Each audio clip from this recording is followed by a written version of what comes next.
எங்களை விட்டுட்டு போயிட்டீங்களே, நெஞ்சம் வெடித்து கதறி அழுத மகன்.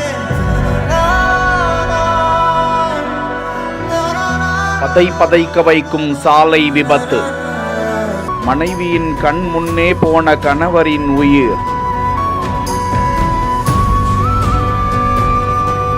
திருவள்ளூர் சேர்ந்தவர் 67 வயதுடைய லோகநாதன் தனது மகன் வீட்டில் மனைவி 63 வயதுடைய ஜெகதீஸ்வரியுடன் வசித்து வந்தார். இந்நிலையில் மனைவியோடு காலை காய்கறி வாங்குவதற்காக இருசக்கர வாகனத்தில் JN சாலை வழியாக வந்து கொண்டிருந்த போது உழவர் சந்தை அருகே முதியவர் லோகநாதன் ஓட்டிச் சென்ற இருசக்கர வாகனத்தின் மீது லாரி ஓரமாக மோதியதாம். விபத்தில் பலத்த காயமடைந்த முதியவர் லோகநாதன் சம்பவ இடத்திலேயே உயிரை விட்டார். அவரது மனைவி ஜெகதீஸ்வரி லேசான காய உயிர் தப்பி. தகவல் அறிந்து அங்கு வந்த மகன் தந்தையின் சடலத்தை பார்த்து கதறி துடித்தது காண்போரை கண்கலங்க வைத்தது. விபத்தால் சென்னை திருப்பதி தேசிய நெடுஞ்சாலையில் அரை மணி நேரத்திற்கு மேலாக போக்குவரத்து பாதிக்கப்பட்டது.